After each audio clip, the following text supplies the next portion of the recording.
So, hi, everyone, or at least the few people that have seen the message, because this is a very, very short notice stream, so I'm not expecting a lot of you to already be here. But mostly I wanted to run the measurement and have them recorded. And so I figured, okay, I might as well stream while I'm doing that, because like it doesn't cost me anything to press the stream button while I record. Oh, hey, nice, nice of you to join. Yeah, yeah, no, you didn't miss it. And actually, I mean, honestly, yesterday was was plagued with issues. Um, First, my UPS failed, and so my whole workstation shut down, and I had to restart the stream, which took me like 30 minutes or something. And then we had a bunch of problems with GPIB. So what I did know is that this afternoon I did write proper GPIB script and tested them to make sure that they work and they're stable. So I can just run the measurement and we can look at the result without having to mess and debug the actual setup and stuff like that.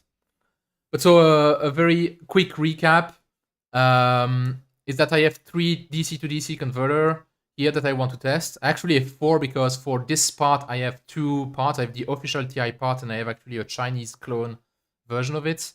If I look at the datasheet here, I have the official part, which is like the TLV62565, and then I have a clone part, which is the TLV, which comes from LCSC. And I basically just want to measure the efficiency, ideally see when they switch operation mode from discontinuous connection mode to continuous connection mode, and see like the effect on efficiency and ripple and things like that. Hey, hi, Eric. Okay, nice that you could join again on such short notice, because I really just sent the notice like 10 minutes ago. So hopefully it will go smoother and go well. So what did I do this afternoon? We can have a look at the script that we're gonna be running. So first, I have this, which is a bunch of classes that basically wrap the access to the different instruments. A bunch of it is just GPIB stuff and dealing with the connection. But you know, like for the DMM, we just have the measure voltage and measure DC. For the SMU, we have a little more. We have actually get the measurement, but also turn on and off the output and set the source current. And for the scope, mostly I just want to reset the statistics and collect the statistics results. So I just let it run for like a second, and that helps collect 50 measurement or so. So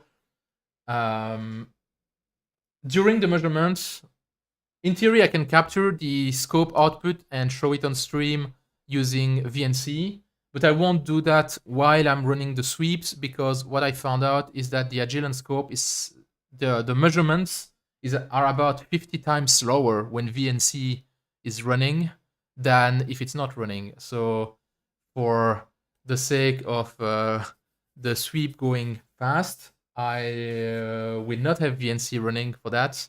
But when we look at things like transient response and stuff like that, then I can enable the VNC so that there is a direct capture of the screen, which is more readable. So that's just basically access classes for the SCPI. And then I have a script that runs the sweep. We have 2 converters that we want to test. 3.3 volt output ones and a 10 volt one. I have different config for them. Mostly which current I'm gonna test, because for the 3 volt 3 one, I'm gonna test up to 1 amp, while for the step up, I will only go up to 250 milliamp, because I'm not gonna be drawing that much current anyway, and I don't expect it to actually. I'm not even sure it's gonna work up to 250 milliamp. So then, what does script do? Well, it connects to the various instruments. It sets up the SMU. mostly as a current source, or more exactly a current sink, and also sets the output off state to high impedance, which is important when you're using it as a Postman dummy load, because by default what it does is it's forced the voltage across the terminals to 0, which is not a good thing. You just want it to physically disconnect basically the output when it's off. And I also enable 4-wire mode.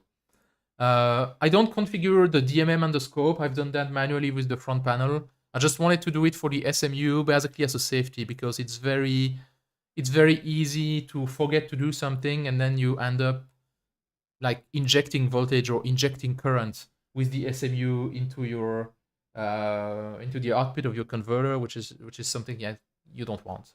If I had a proper dummy load, that would be easier, but I don't. So we do that like this. So then I perform a baseline current measurement while the output is not loaded.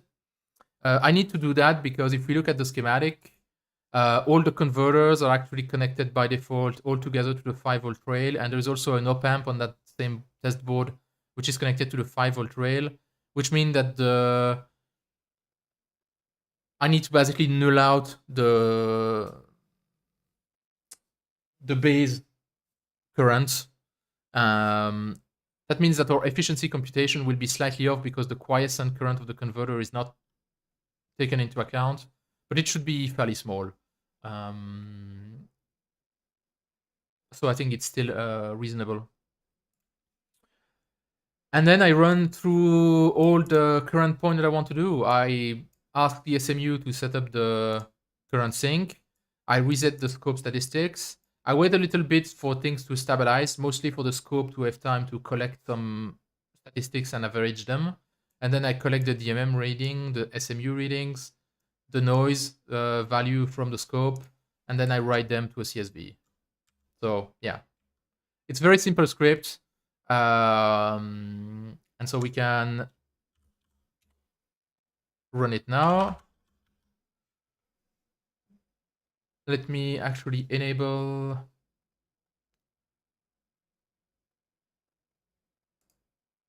this so you can have a view of the setup while it's running. I will actually switch it to a full view once the script is running, I think. So, so the parameter that I need to do is 3.3 volt converter, and then what I'm testing is the TLV62565.CSV. This is the one I'm testing for the moment. So let's hope that works. Yeah, the script asked me to connect the DUT. It's actually already connected, so that's fine. And then I can run the script. And now it's going to test all the currents. Let me switch to full view here.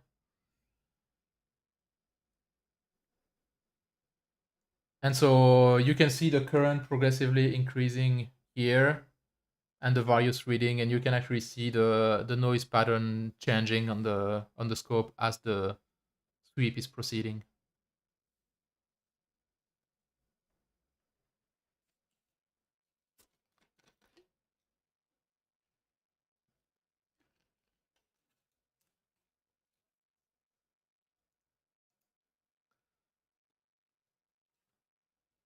So it's testing first every milliamp, and then every 5 milliamp, and then every 50 milliamp, and then every 100 milliamp. There's about 30 points or 32 points to the sweep. So it takes like a minute or so to run, which isn't too bad. Now, something which is a bit non-ideal in that setup is that the input voltage of the converter, which is at this point, ends up dropping down to 4.6 volt, I think, at 1 amp. And actually, most of the loss happens between the power supply and the meter, because apparently this cable is actually not that good. So it's a bit unfortunate, but at least we know the proper input voltage there is very, very close to the one measured by this one, because the resistance from here to here is actually very low. But that means that for the higher currents, like above 500 milliamp, the converter is actually slightly more efficient than it should be, because the output voltage is closer to the input voltage, and it performs better in that mode. But given that the current I'm mostly interested in are the ones, below 250 milliamp, I'm not too worried about that error. Okay, so the sweep has finished running. And we can now look at the result. Let me switch back to this. So it saved this file, which has all the data, and I also have a script to plot the data, so we can actually look at what this does. It first loads the data from the CSV into a NumPy array. This is the resistance that I measured for the final bit of cable from here to here, which allows us to compensate for the voltage drop that is not measured by the DMM. So I take the input current, which is the one that's measured by the DMM. The input voltage at the input of the converter is, well, the one measured by the DMM minus the loss in the cable. And okay, the resistance is actually 0.04. I put it 0.08 because there is two cables, one for ground, one for the positive side, of course. This measures the output drop, compared to the no load output to see at some point if the output voltage of the regulator starts sagging. And then I've got the peak-to-peak noise and RMS noise measured by the scope. I compute the efficiency, which is, the output power divided by the input power, basically. And then I plot everything on two different axes, the efficiency, in percent on one axis, and then the noise and voltage drop in millivolts on another axis. And so if we run that on this, that is the data we get.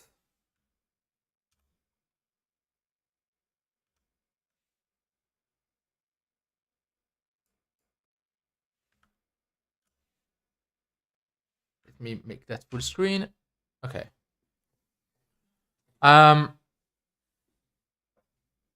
So the efficiency, as we actually seen earlier, is roughly in line with the datasheet. So if we look at the efficiency of the datasheet, or that the claimed by the datasheet,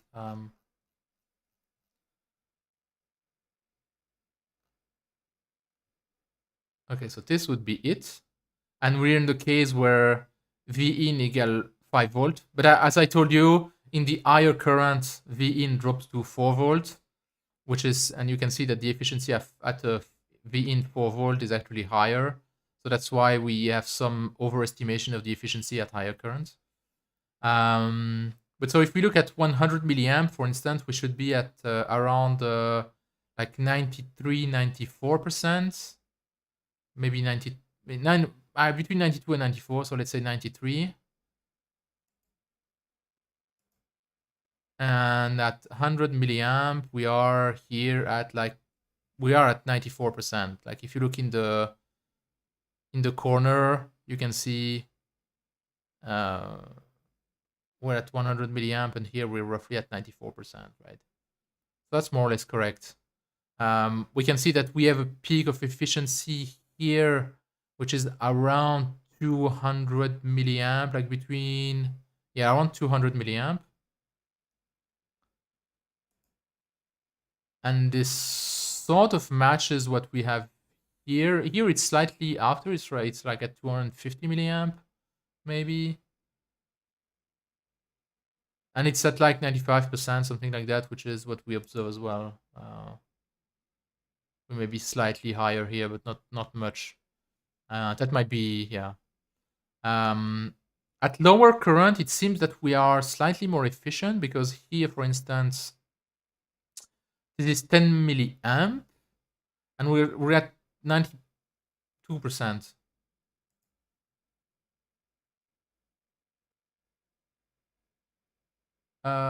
Which here, it's actually only 80 something. So that might be because of the quiescent current that we're not measuring. Because at 10 milliamp, an error of, let's say that there is 1 milliamp going into the converter when it's at no load that we're currently nulling out. That might have some influence, which at 100 milliamp you wouldn't see.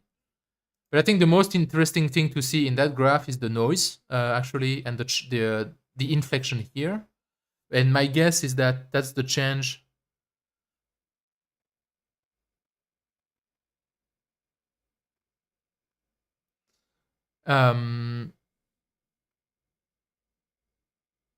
Yeah, it's nice to be able to script them when it works. Yesterday we had some issues with it, but I worked through them, and so it's very convenient to run sweeps like that, and especially that I'll be able to run the same sweep on the other converter pretty easily now. So what I was saying is that we can see here in the noise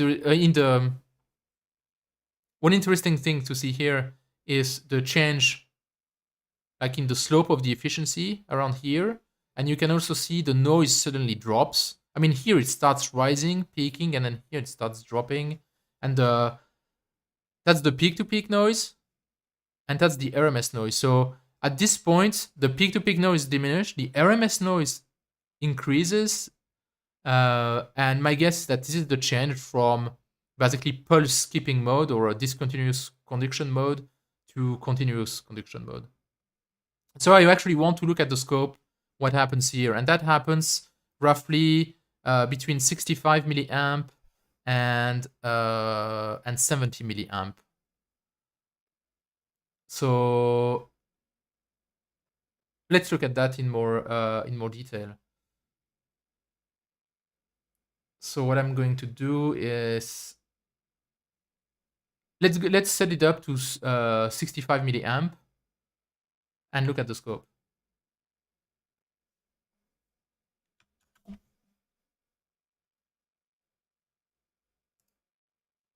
Okay.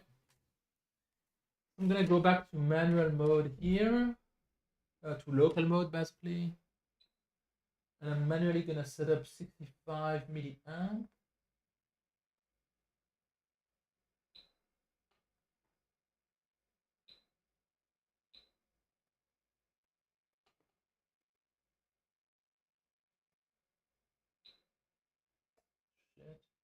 I hate that there is like a timeout and it stops very quickly, and I don't have the time to find the right key to type stuff. 65 milliamp. Okay. So if I enable, let me actually enable the get the scope capture running.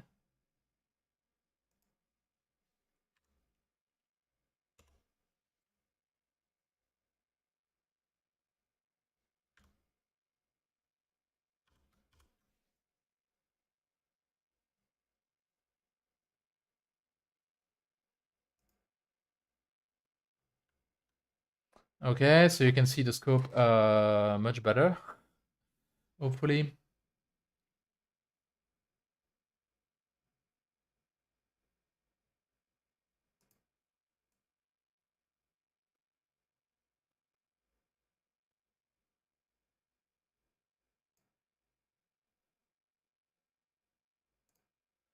Okay.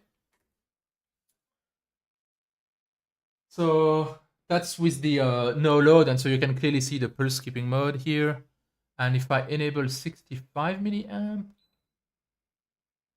okay. Let's zoom on that.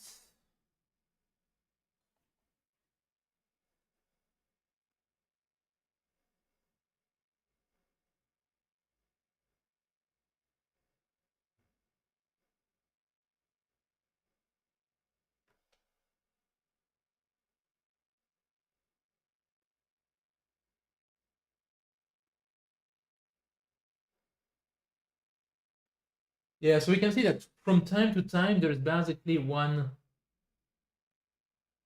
My guess is that it's like one pulse being skipped from time to time that creates like a bigger drop, and that's why the peak-to-peak noise raises sharply. Because if we look at the graph again, you can see that starting at some point, let me actually show the graph again. You can see at some point, like the peak-to-peak noise starts rising. It's not catastrophic, like it only doubles and it only goes up to, like 35 millivolt, which isn't catastrophic.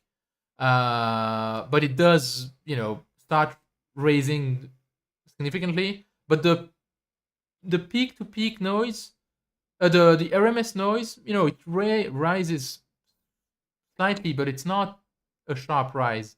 But then we're gonna see the switch to the other mode, which definitely changes the type of output we see.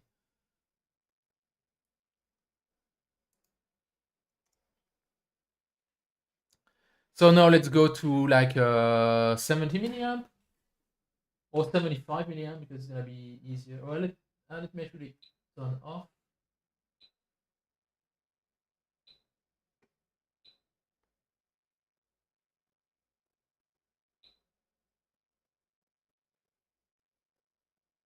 Okay, 70 milliamp. And now enable the output. And you can see the output is like completely different. Like there is not this pattern anymore, like this triangular pattern. Like the oscillation you see are, yeah, much smoother basically. And that happens at between 65 and 70 milliamps, somewhere around that. That's one of the measurements that I wanted to know. It's like, okay, when does that happen?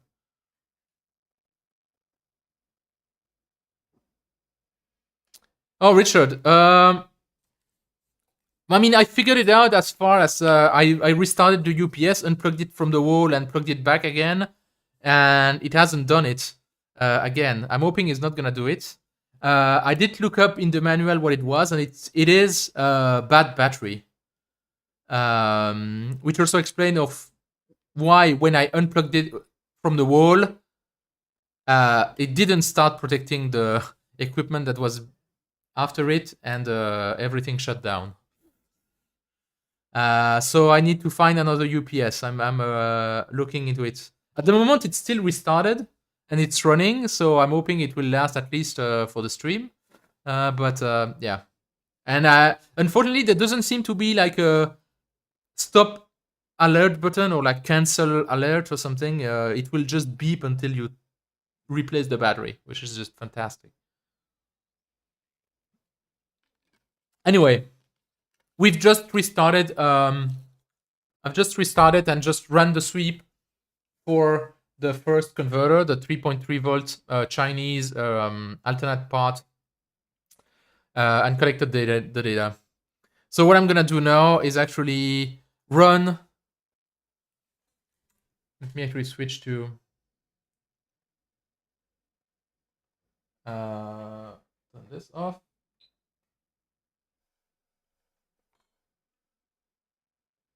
Switch this back to this. Yeah. I'm gonna stop the VNC capture again because, as I said, it's eating up the measurements don't update quite as fast when it's running. Okay. So yeah, what I'm gonna do now is basically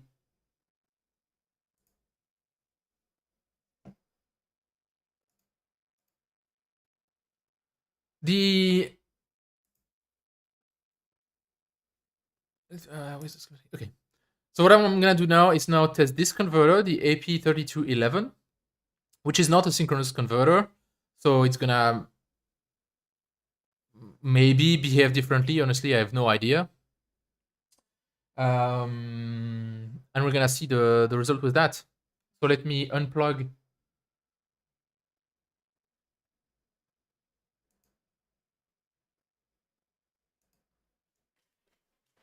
Let me move over the connections.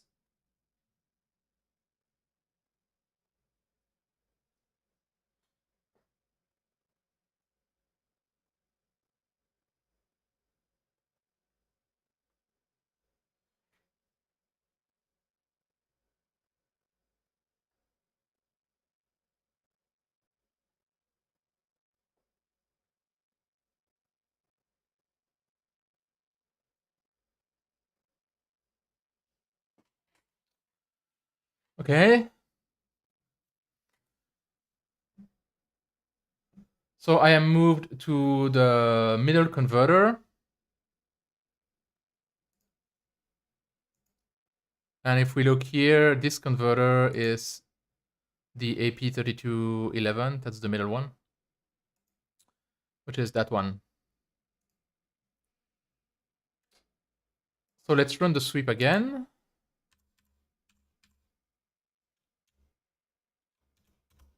AP3211.csv. I think everything is okay. Everything is ready. I think so. I mean, we can already see that it's much more quiet, at least when idle. It's gonna be interesting to see how it changes. So let's run it.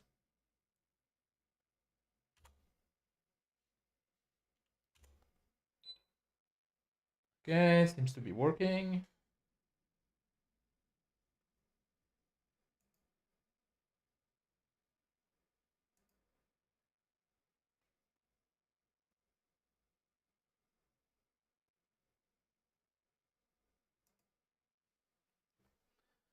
So sweep is running.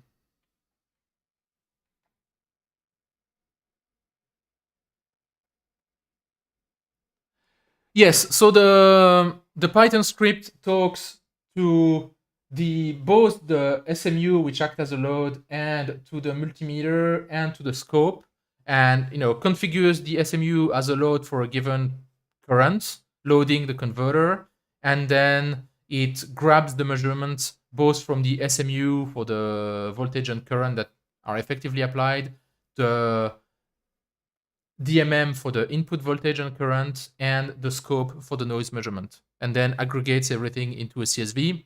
And then I have a script that will to look at the result as well, that plots the efficiency and measured noise against the output current of the converter.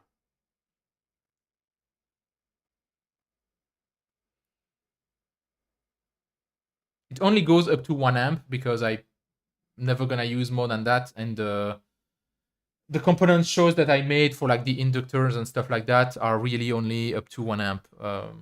So okay, so the script has finished running. So we can now look at the results.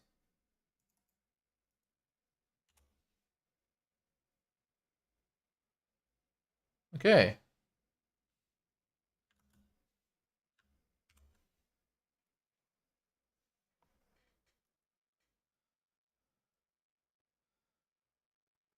So interestingly, there is also a change in noise behavior, but it happens much sooner at around this is 10 milliamp, I think. But the change is really not all that drastic because it only dropped like from 9 millivolt or so, or 8 millivolts down to like 6 millivolt or something.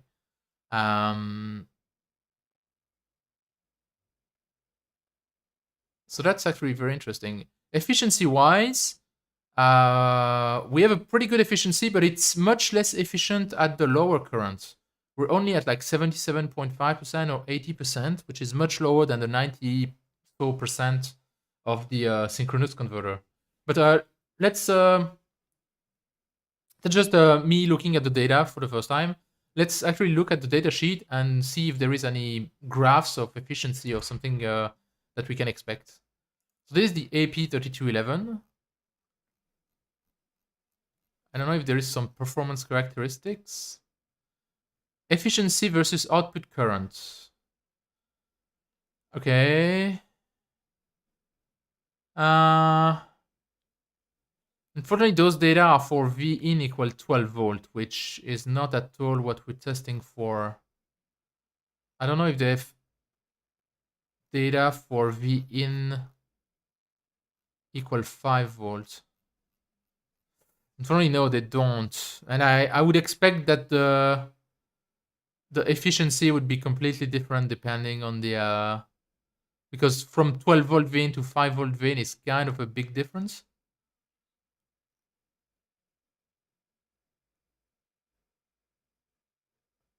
But yeah, we can definitely see, at least in the ballpark, like that below 100 milliamp, we're like below 80%.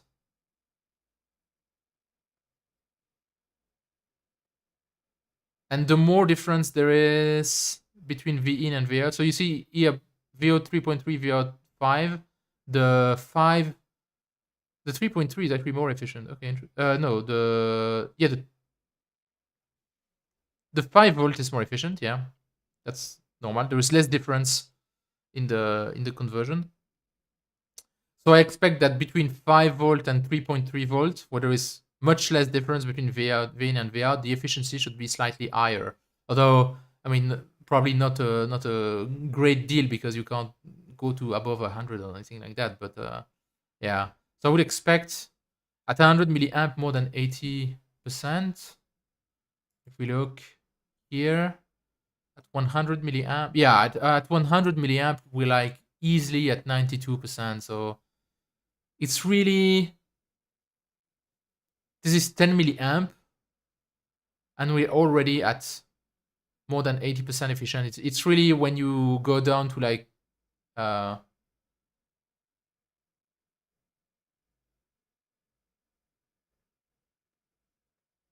wait, how do I have data for less than 1 milliamp?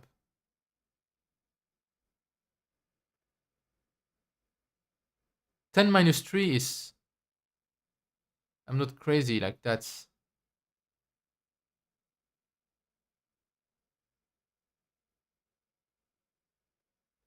1 milliamp, right? But 1 milliamp is my first data point.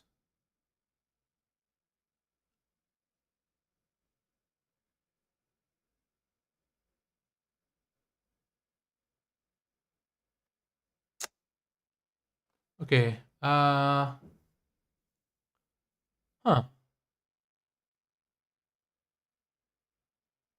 There might be something wrong with my axis here, where it's not.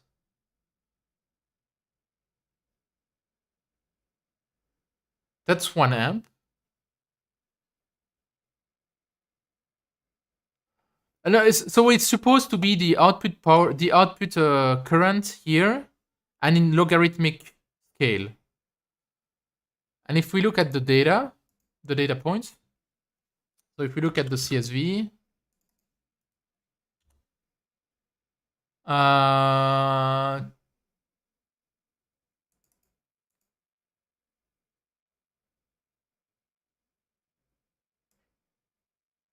this is the first current measurement, and it's at 5.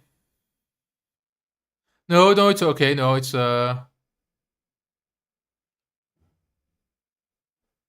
it's just error in the SMU. I guess, because I keep the SMU always in the amp range, which when I'm asking it to generate actually 1 milliamp, it's actually only generating like 500 microamps. So that's why my graph starts here basically. So never mind. That's that the graph is correct. It's just that I'm not actually starting at 1 milliamp. I'm starting at 500 microamps. But that doesn't matter. So yeah, the efficiency there is really bad. Like I mean, really bad. 75% is not all that bad. But as soon as you have like 10 milliamp going, you're like above 80%, which is really not bad at all. I think. And the noise profile is actually looking pretty good. Let me actually look at the noise.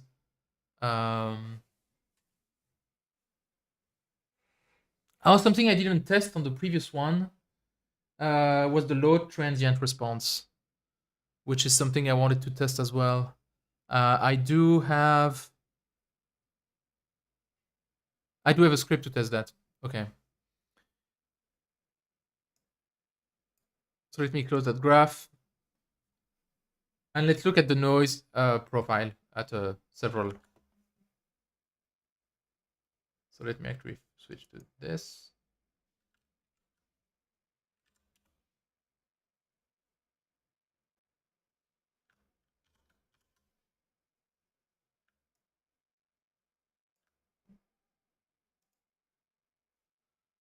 Okay, save the scope.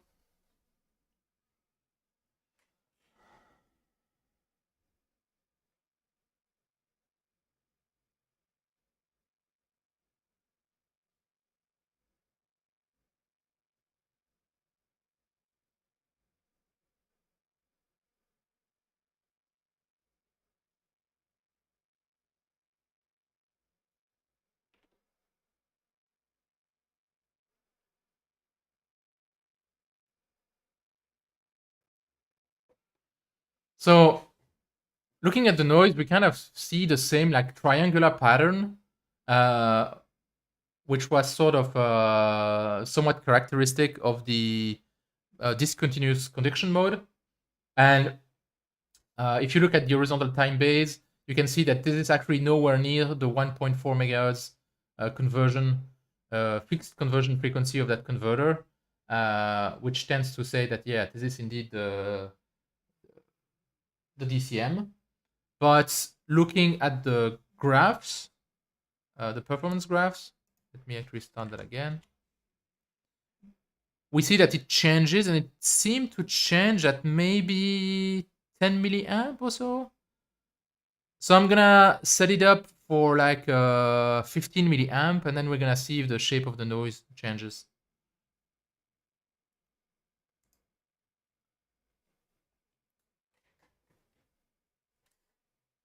So this is idle, and let me set up 10 milliamp or 11 milliamp.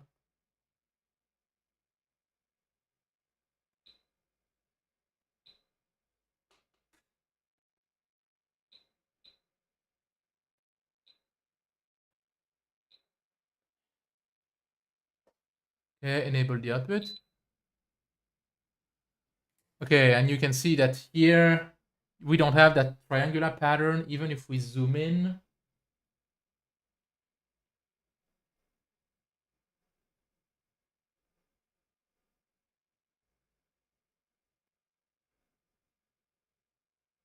Yeah, we don't really have like that sawtooth pattern anymore in the noise.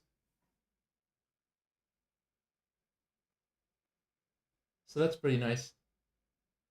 So that transition happens at a much lower current than the other converter, and that might actually be due just to the inductance that's after it. Because if we look at the schematic,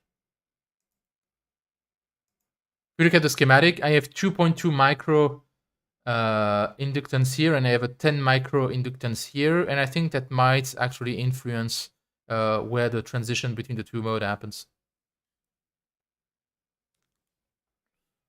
But those values are basically the 2.2 micro is basically what's recommended in the datasheet. That's why I picked it.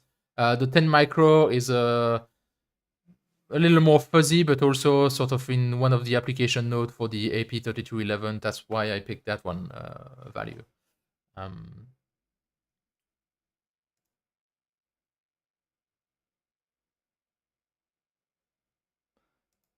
Let's try to look at some transient response.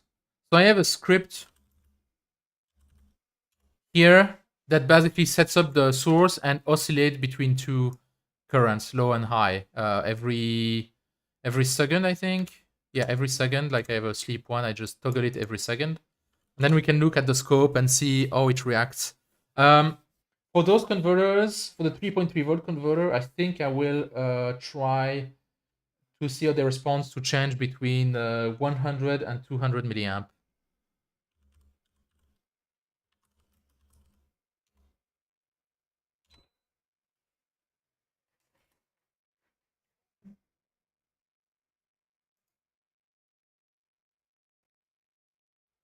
So you can see here on the source that it keeps changing between 100 and 200 milliamp. And I'm going to try to trigger on that. So unfortunately, I had hoped to connect a coax cable from the SMU to my scope, because I thought it had a trigger output so that you could trigger an event. And it does, except it's not a coax. It's like some trigger link connector, which I don't have. So yeah, I'll just try to see the step in voltage, basically.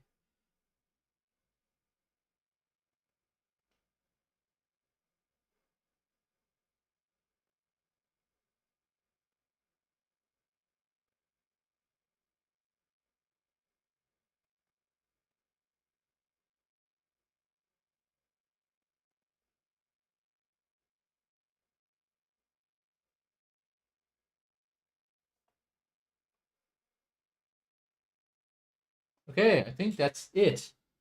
Which is honestly like super small.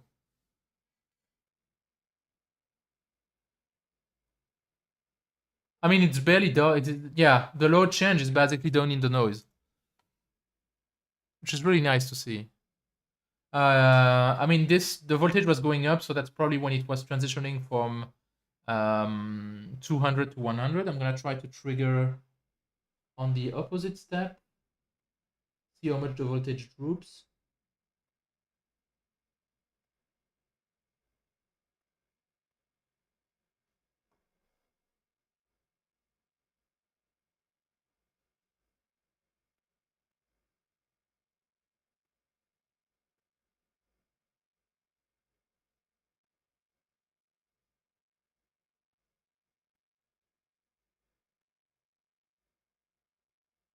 Yeah, there we go.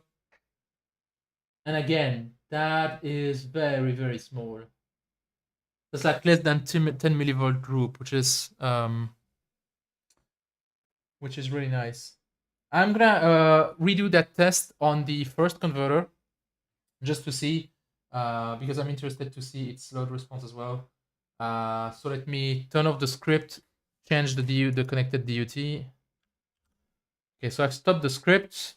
The output is off, and I can change the connection here. I don't actually have to change the ground connection. I can leave it there because there's a ground plane, so it's probably good enough for the load transient measurement.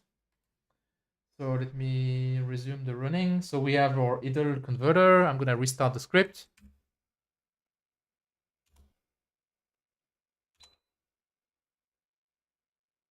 Okay, and here we have the change, and I'm gonna try to trigger on it.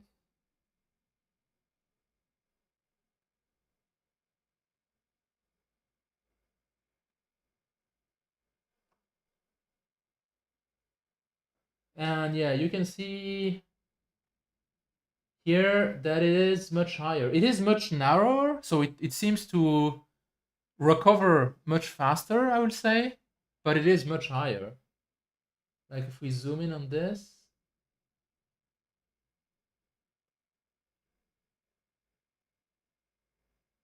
like it's like 20.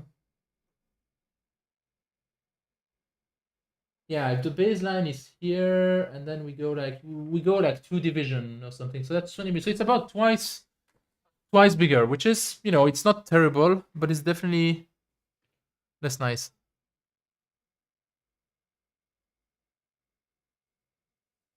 Let's try to see the voltage droop when switching from another.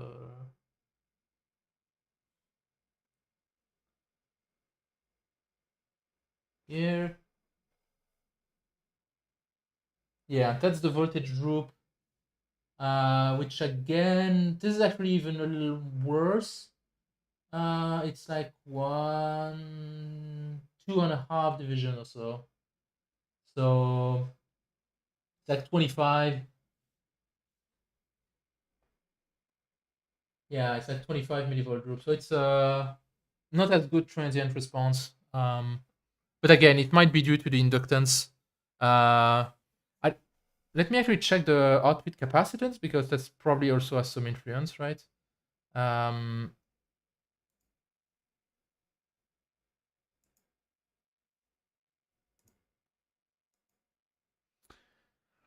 so the output capacitance is the same. It's 10 micro on both. Yeah.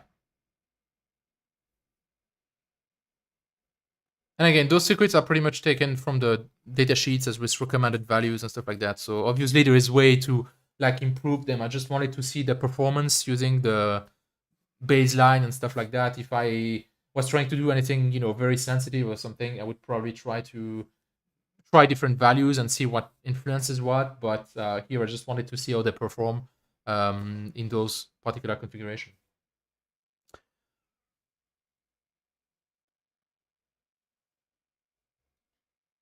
Yeah, yeah. DC to DC buck are really useful, and I especially like this little one because it's synchronous, you don't even need the diode. So you compared to like an adjustable linear regulator, the only thing you need is an inductor. That's it. Like that's all you need is one more inductor.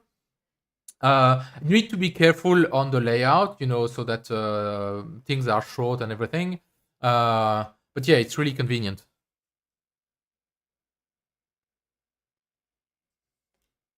Yes, indeed. Yeah. Well spotted.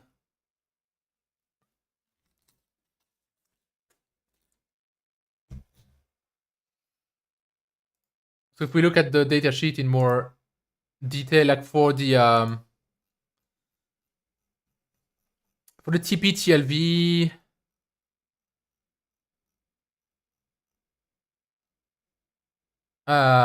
here they recommend like 2.2 micro and CR10. But I was looking at the data sheet from the official TI part, and they have a table somewhere.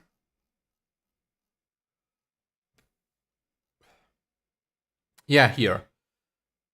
Matrix of output capacitor and inductor combination. And you see that with 10 micro, the 2.2 micro is the recommended filter combination. I mean, you can put 22 if you want, but that's basically what they recommend. And of course, you have all the combination. But like in all their example, they actually use 2.2 micro. So that's what I use. For the AP3211, I don't remember if there is... yeah, in this example, they only use 4.7 micro.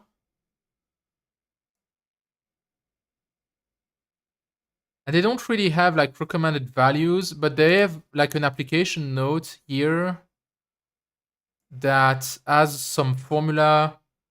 And so I try to use those to basically, decide that a 10 micro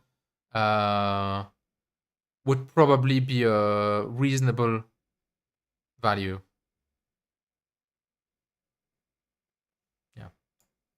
So if you want to use that converter, definitely look at the application note, because that's the one that actually has the formula to compute all of that. The datasheet doesn't have them.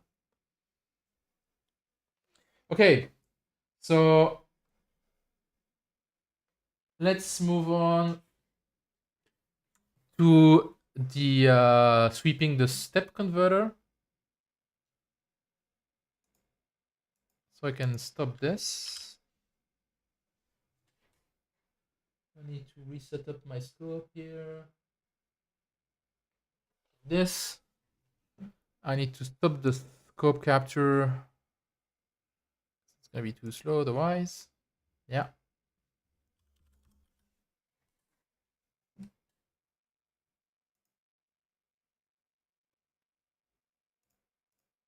Okay, so let me swap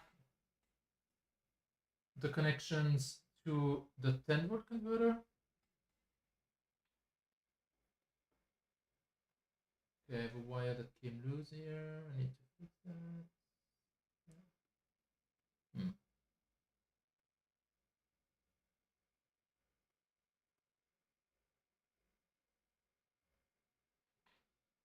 Okay, my ground connection to the scope is coming loose.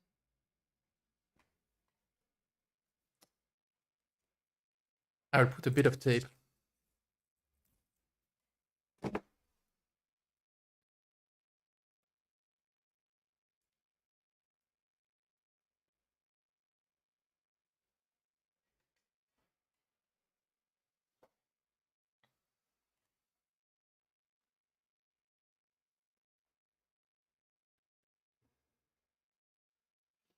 I don't know that specific part, but my experience with TI converters is that they work well if you can buy them.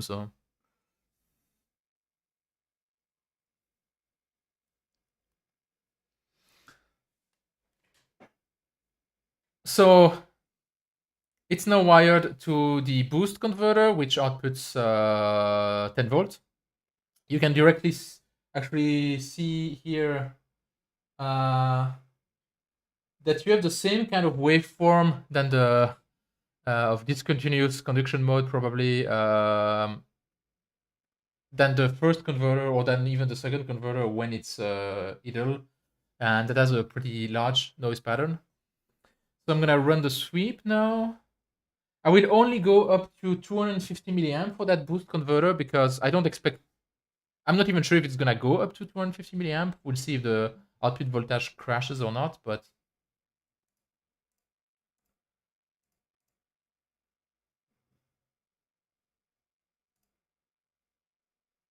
okay, sweep 10, and this is the AP. Wait, which part is it?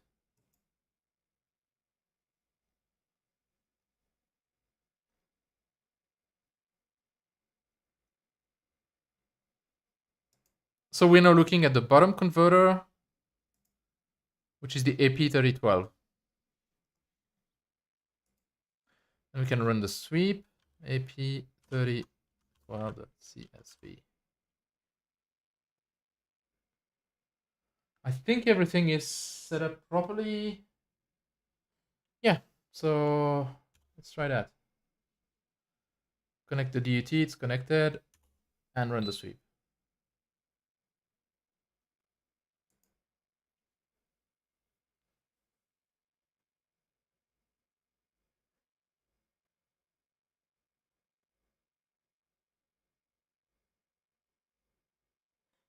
We've just seen the output like change shape.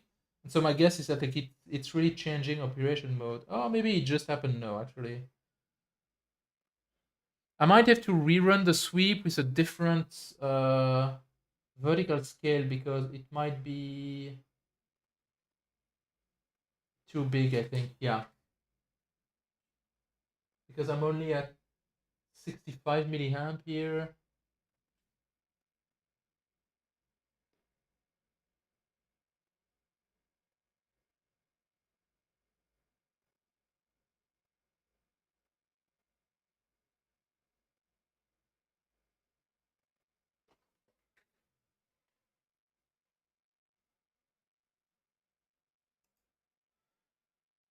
Okay, so looking at that sweep, two things is that first I need to change the vertical scale here because the noise is becoming too big. So I need and I think the voltage also collapsed before it reached 250 milliamp. If we look at the sweep data, I'll just cut the file.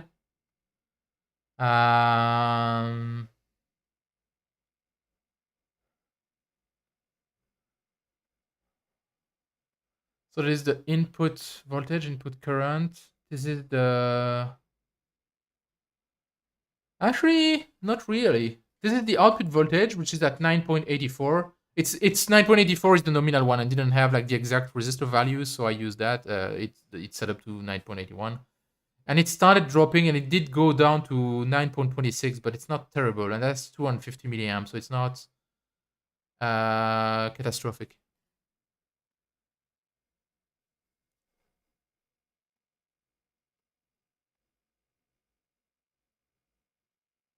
Richard, a buck converter, they might not be able to exactly output their input voltage. Usually they have a maximum on time, which is around like 90 or 95%. Some of them, I think, are rated and can actually be on 100% of the time, but that's not all of them.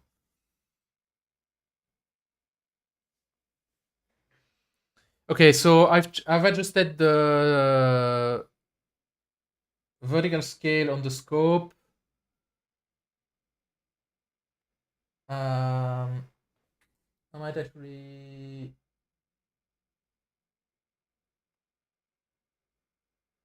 I think I will just do that. I think I will also only run the sweep until 200 milliamp because really the voltage already starts to collapse there. Ah, no, it's fine. Okay, let me run the sweep.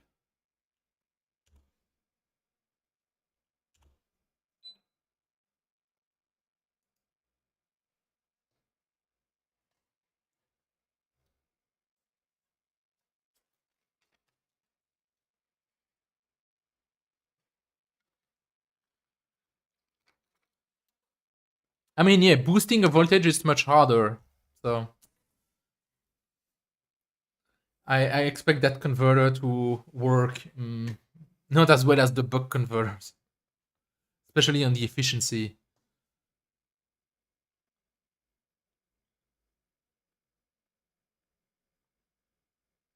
It's also possible that my design is just like the parts that I've picked are just not appropriate. But yeah, see, like here it's catastrophic. Like above 70 milliamp, like the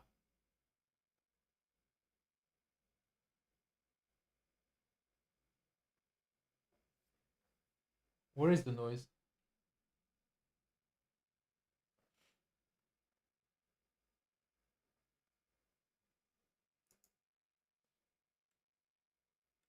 Let me actually rerun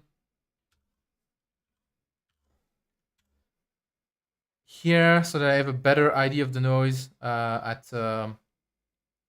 higher current. So I'm rerunning the sweep, saving to a different file, but with a different vertical scale, which will have much less precision for the noise of the low scale, but will allow us to see how the noise evolves for the higher current range, basically.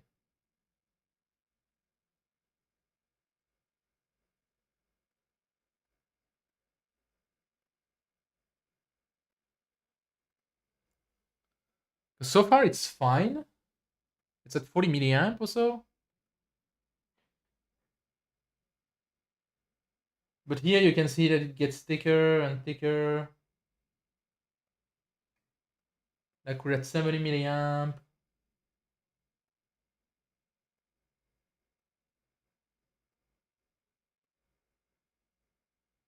90 milliamp, 95 milliamp. And we have like okay, like that's just like 1 volt of noise or something. So it's just yeah. Okay. The sweep has been run. Let's look at the result.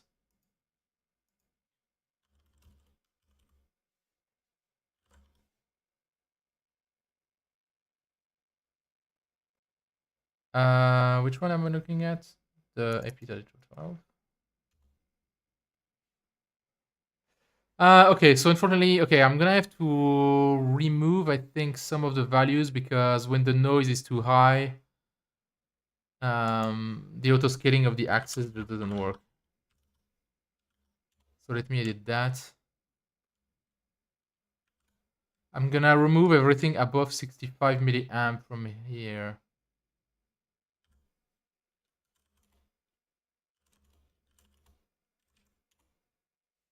Okay, that is a much more readable plot.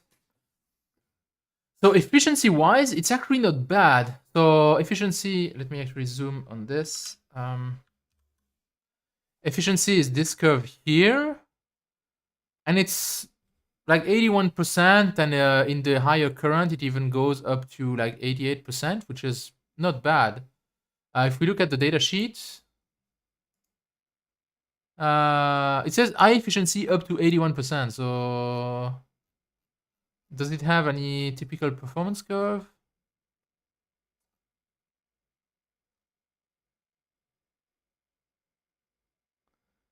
Output current efficiency. Okay, so you see the output current is only rated here up until 45 milliamps. So testing it up till is really not good.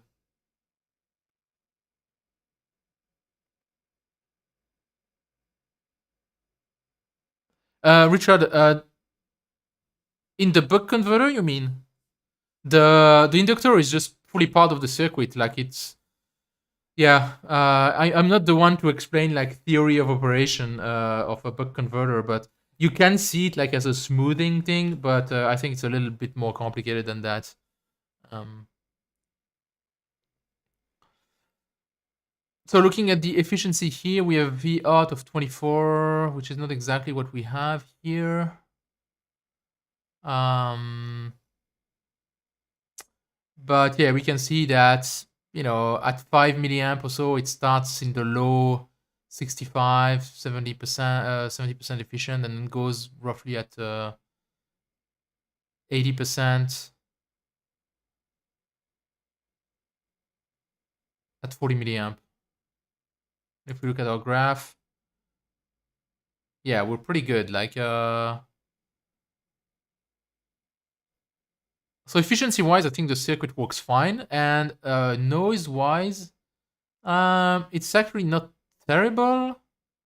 We can see that the higher current here, it's relatively flat here, but then it quickly starts ramping up. But it's like at 20 millivolt RMS, but the peak to peak really explodes, like above, I'll say about here, which is like around 40 milliamp or so.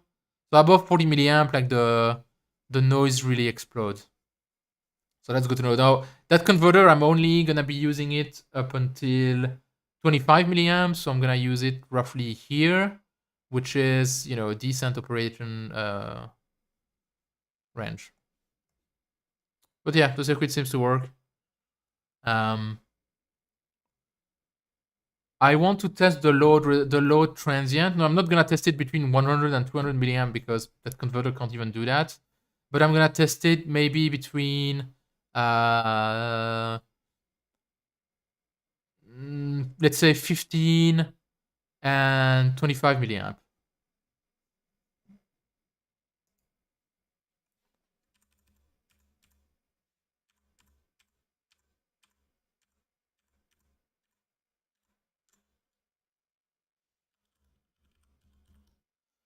So between what did I say, 15 and 25 milliamp.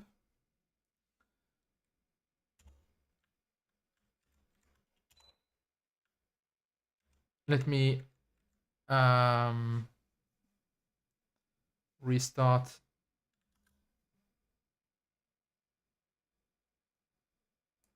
the scope capture so that you can see what's going on.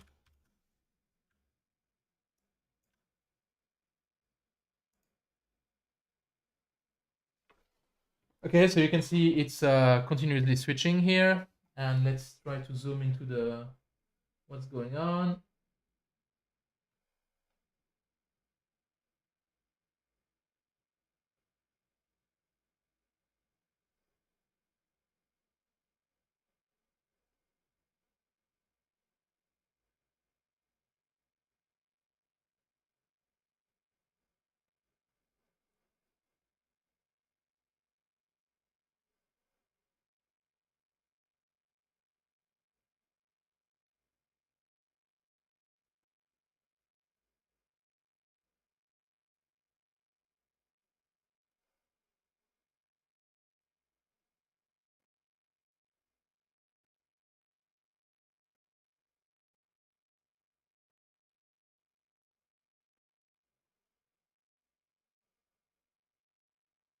So I'm trying to trigger on it, but at the moment, I don't seem to be able to.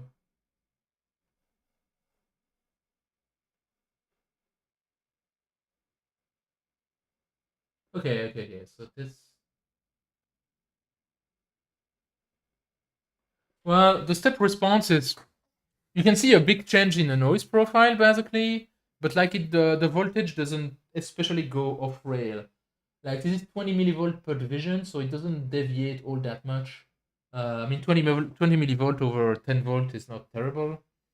It's a bit more noisy than I would want, but since it's gonna be used to power op amps, they should have a good power supply rejection ratio anyway. There is also more downstream filtering before actually feeding the op amp, so that might be fine. Um, Let me see if I can trigger on the other side of the.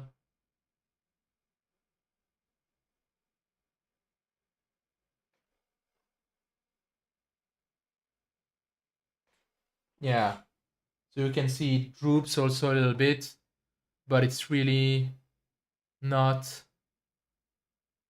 a big deal. We zoom on the noise.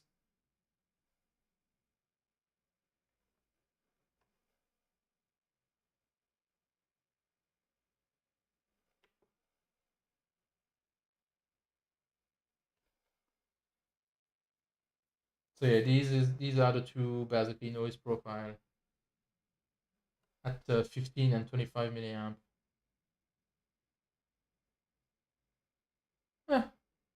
I think it's reasonable.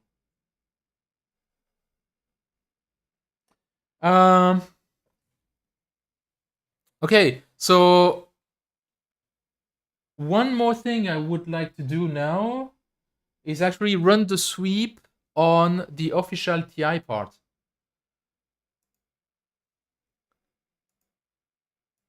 If you go back to the schematic, like this, okay.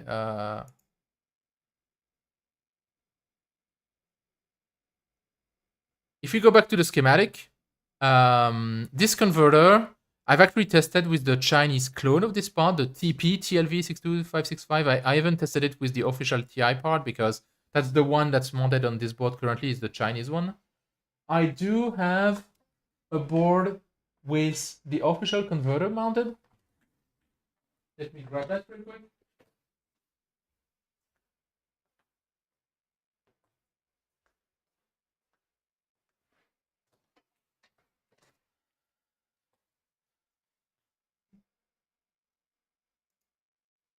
So this is the board with the official converter mounted. That's the only thing mounted on the board, and there is not even any header mounted to it. There is just the input capacitor and the converter. I will be wiring that up using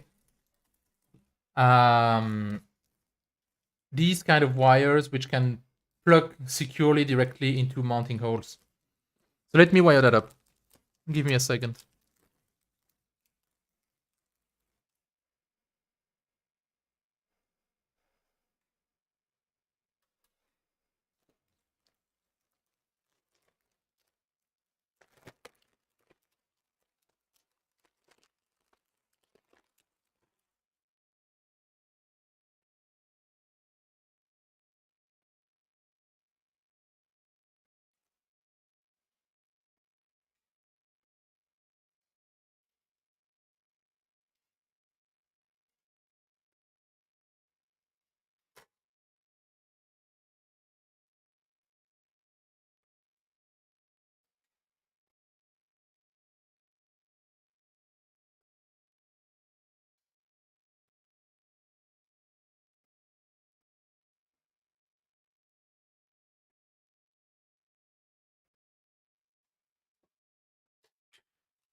Okay, so things are wired now.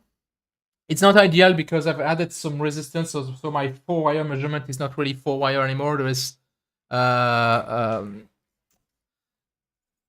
little more resistance, but I'm hoping that it won't affect things too much, at least at the lower currents, because I'm mostly interested in the behavior, like, you know, in the below 200 milliamp range, which means shouldn't affect things too much. So the type of wire that is, let me actually...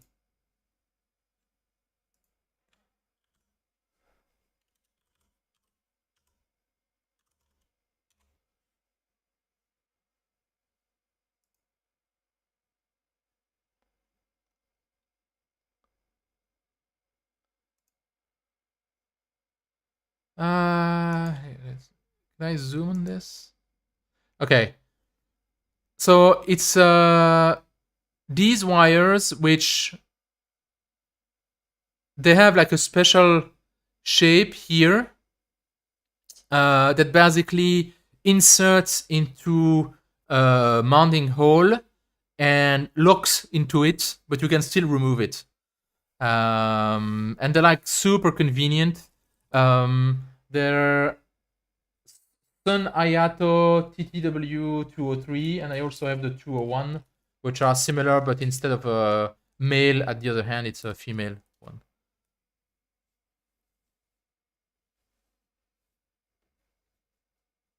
Yes, Little Springs. These things are, I love them. They're like super convenient for this kind of things. They're also super convenient for programming, like JTAG or stuff like that. If you don't want to actually solder a connector, you can just use those cables to connect.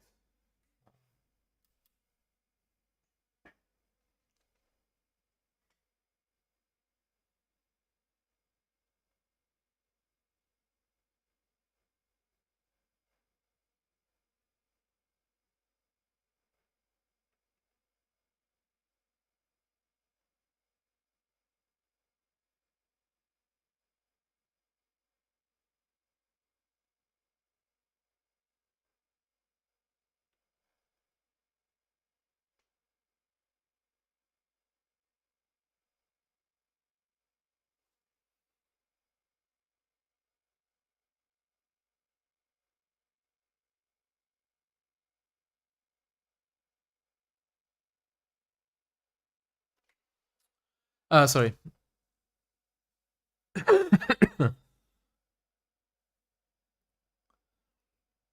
Yes, they do stay very well in place, and indeed, it's actually pretty hard to find them outside of Japan. But as you saw, I mean, yes, it says here, you can buy them with Buyee, which will basically reship them. It will cost you a little bit more on shipping, but if you bulk buy them with a couple of people, it's perfectly reasonable, especially since you don't need that. I mean, yeah, they're not that expensive themselves, so yeah, it's possible to get them. And I definitely recommend them. They work super well. Okay, so let's go to thing. I did power on the power supply and put on the converter. The first thing you can notice is that the noise pattern. Wait, it's not actually at the same time base. Okay, the noise pattern is actually completely different. The noise is higher, I think. It is more noisy, but it's much higher frequency noise than the Chinese converter. So it seems to behave completely differently, which to me is interesting because that means that then it's not just the part that they made in the same fab and then sold whatever. It's truly different parts that behave differently. So that's good to know. Let's run the sweep on them and see how things are going. We'll have to shut down the scope capture because, again, that slows down the measurements.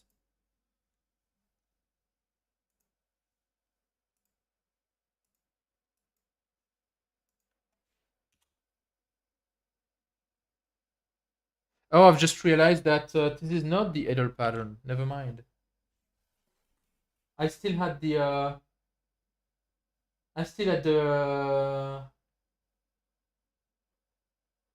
the load running. I forgot to shut that down. So forget what I said.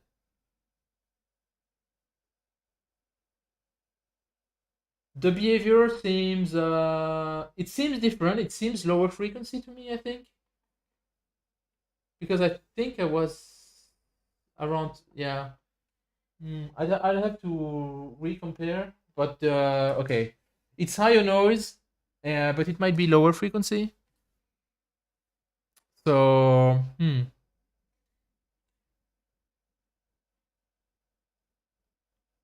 So what we can see here is that. Oh, let me switch screen. Okay. So forget what I said previously. I had forgotten to shut down the load from this. This wasn't off.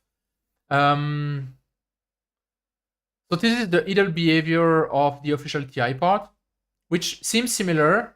I think it is higher amplitude noise, but lower frequency maybe. I'll have to recompare exactly the two. I'm actually gonna take maybe a screenshot. No, never mind, it's fine. Here I'm currently at 1 millisecond per division and 10 millivolt vertical scale. So let me run the sweep.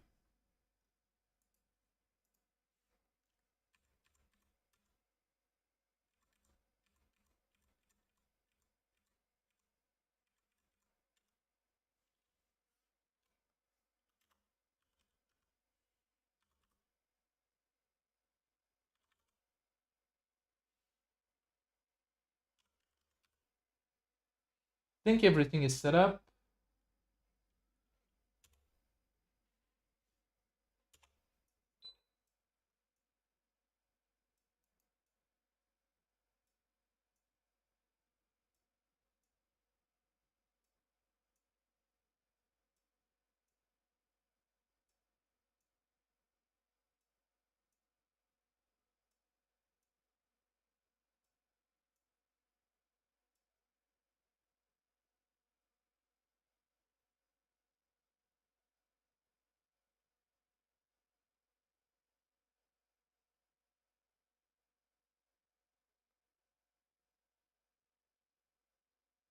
Sweep is running.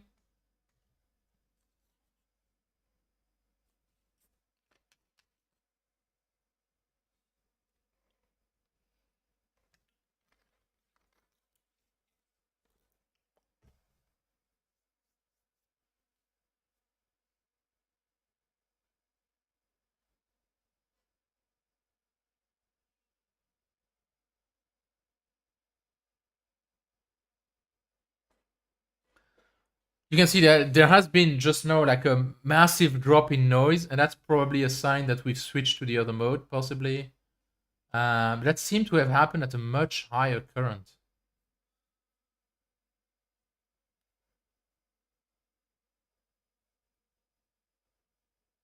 Okay, the sweep is done, completed. Let's look at the result now.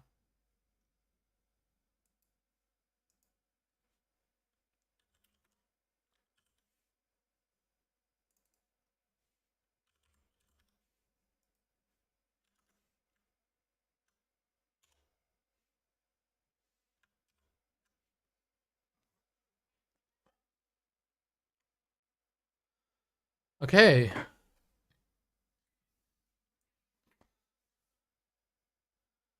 So the efficiency seems fairly similar. Like it peaks also at 94%, something like that.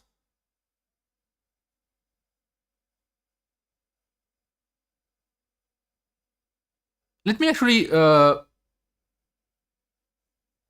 show the two side by side. I think that makes the most sense, right? Um,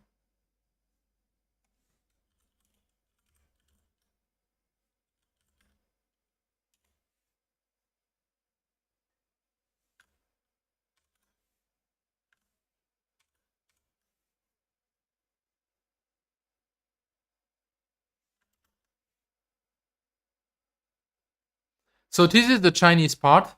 This is the TI part.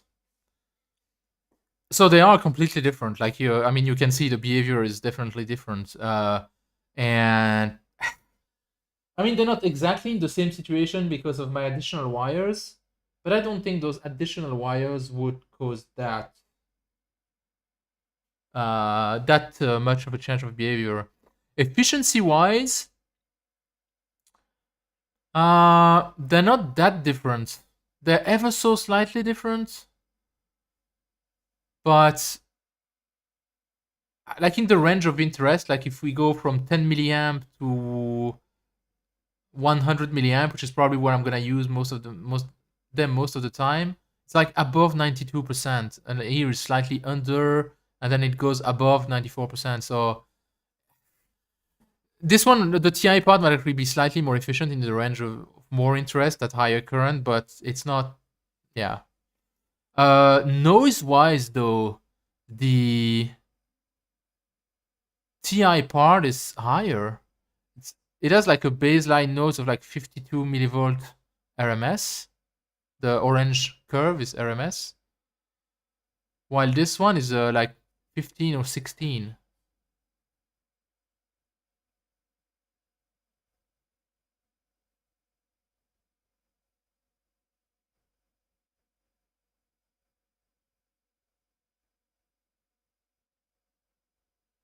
Wait.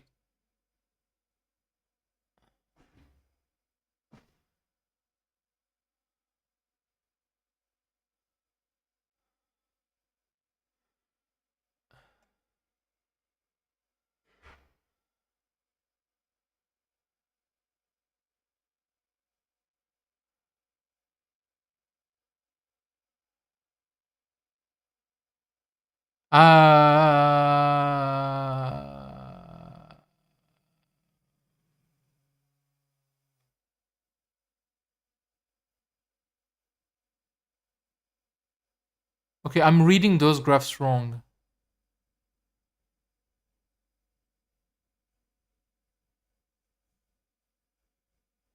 Okay, I think in the legend I inverted RMS and peak to peak. And the green I was actually reading as the noise, but that's actually the voltage drop. Not that I notice it. A voltage drop is basically how much millivolt it dropped compared to the baseline voltage. So it always starts at 0. And that's the green trace. And so it doesn't drop that much. It drops like most 30 millivolt, and here it does drop 100 millivolt. That's actually pretty big, because that means instead of 3.3, it's going to output 3.2 at 1 amp.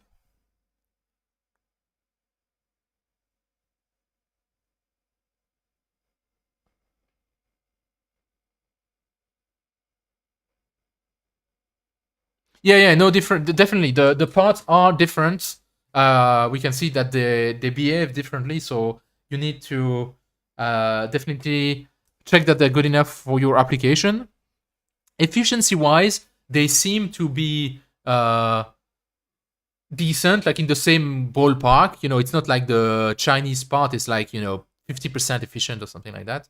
So from that standpoint, it's good. But the noise behavior is definitely different, and probably the point at which they switch from uh, discontinuous conduction mode to continuous conduction mode might be different.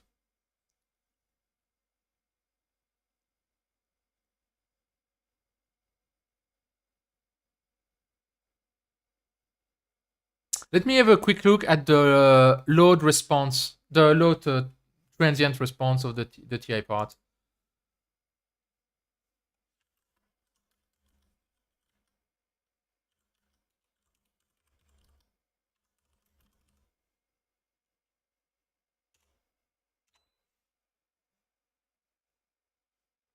So I'm continuously switching between 100 and 200 milliamp.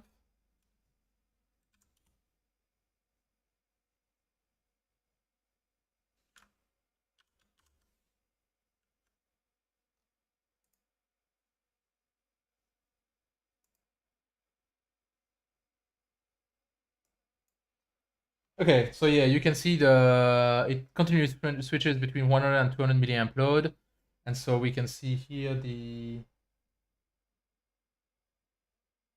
scope is very sluggish when I have VNC enabled. It's a bit annoying.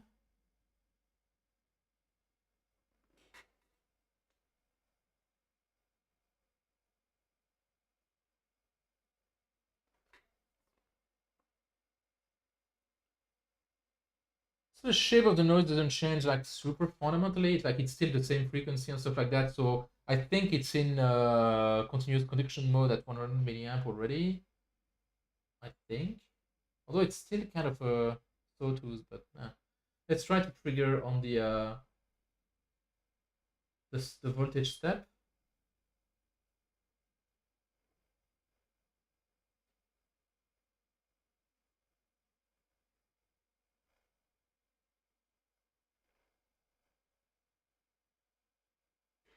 Okay, so that's the voltage step. We're at 20 millivolt per division. And so it basically jumps like by maybe a division, but it's less than the noise peak to peak, so it's really not that big a deal, I think. Let's try to trigger on the opposite step.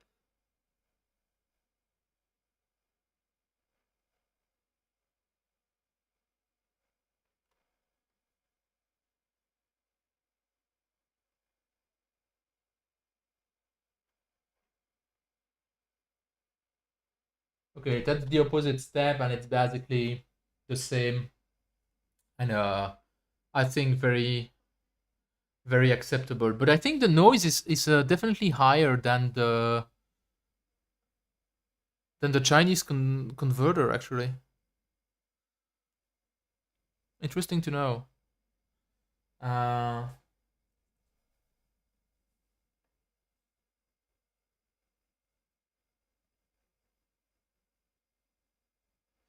I'd like to see the change between the two conduction modes, but I'm not entirely sure where it happens because it's not as clear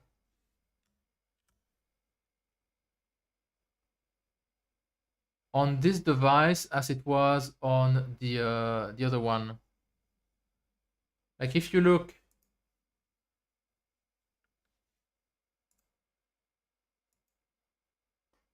here, you can clearly see the change. I guess you can see it here. You think that's it? But that happens very late. That's like at 300 milliamp. Or maybe it's here? To be more reasonable.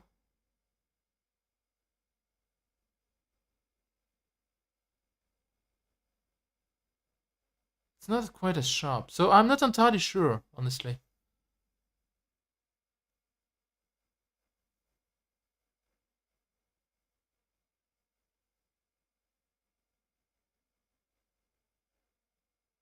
I don't think the datasheet says anything about when that happens.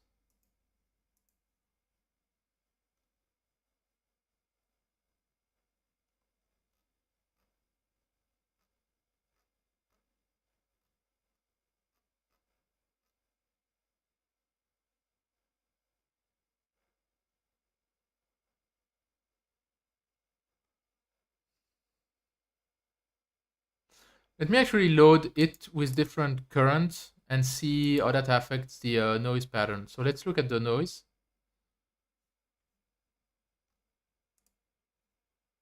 Okay, so here the output is off. I'm gonna manually set it to 50 milliamp.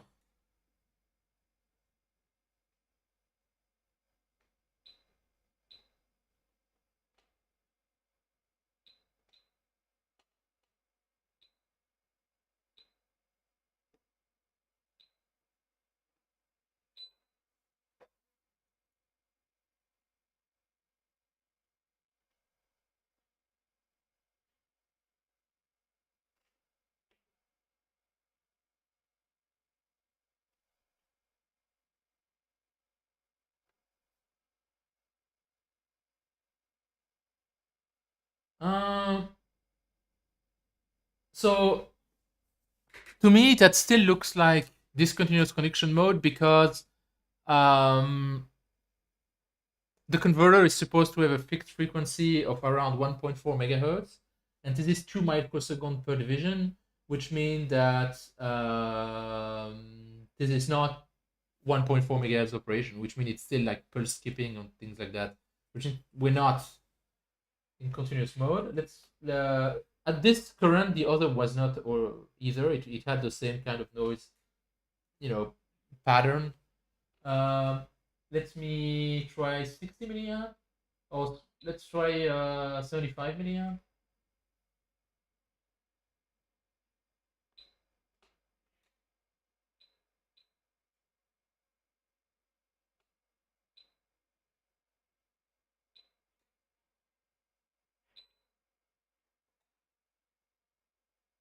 It's still very similar. That's 70 milliamp. And the noise shape, I will say, is still the same, and it's still not even close to 1.4 megahertz oscillation. So let me go to 100 milliamp.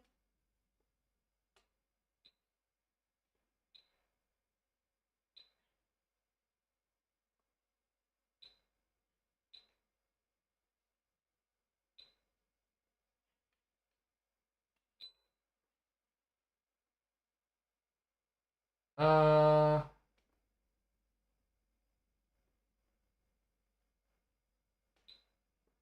Wait, something. I touched something and something disconnected somewhere.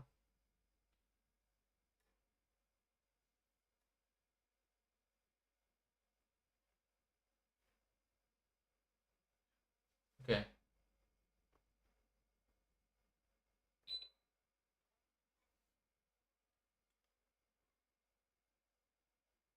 To me, that kind of still, I don't know. Yeah, I think that's still not it. So the switch might be, yeah, much further. Um,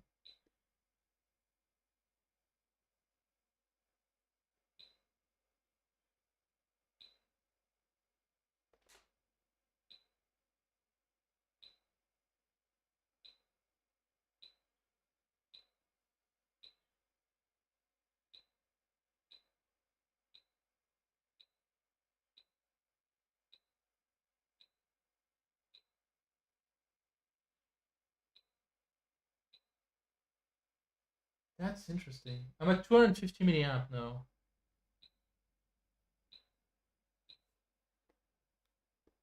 Okay, that's where it happens. Like, so here I'm at 250 milliamp, and this is 260. 250 milliamp, 260. So you can see like at 260, the noise of the shape of the noise has changed completely, and it has a much lower noise now.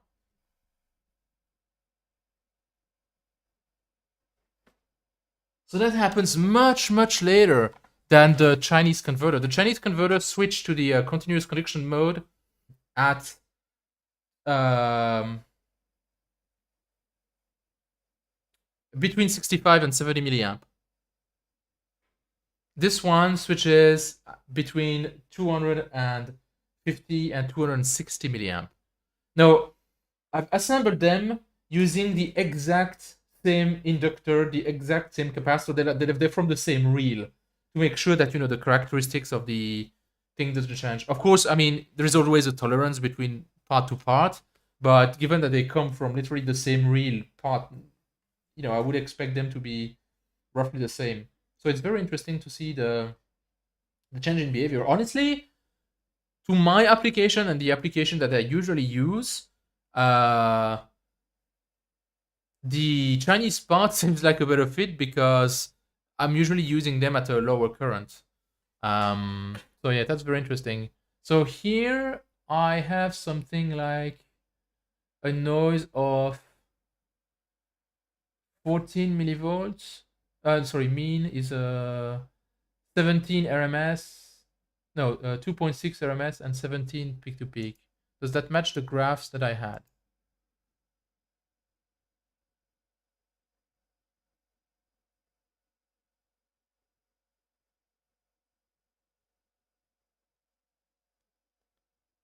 Yeah, roughly. So if sorry, I need to. We switch back to the graph. This is the TI part. I only tested at 250 milliamp and 300. That's the two test points, and you can see the sharp drop in noise both in RMS and peak to peak, and that corresponds to the switch to the other operation mode. And so you can see that happens much later than on the Chinese part. Okay. So this pretty much concludes what I wanted to test for those converters. I'm pretty happy with the results. I will try to make them available somewhere. And if you have any tests or tests that you want me to run now on those converters with the setup that I have here, or on or any questions, ask them in the chat.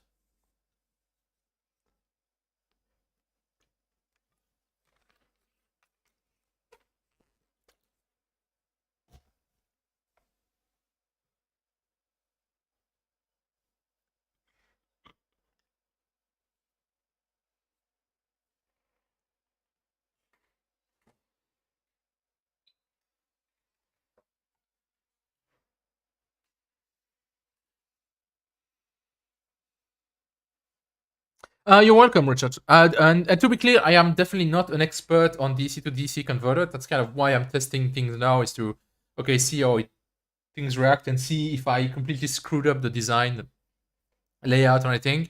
I think they do perform correctly, and that the performance I'm observing are basically in line with the datasheet, which tells me I probably didn't pick the part too badly, and the layout is also probably fine.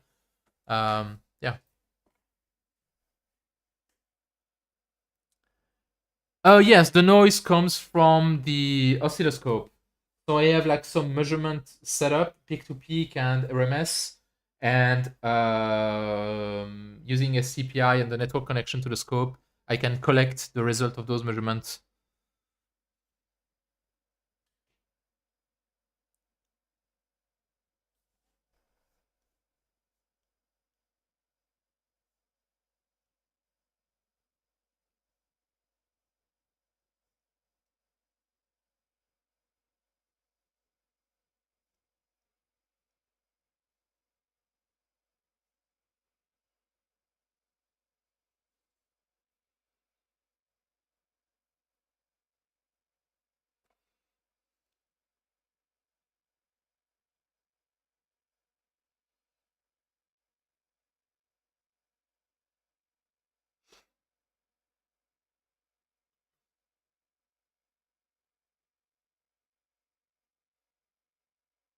Okay, well, if that was it, thank you everyone for watching, and I guess see you in the next stream or in the next video.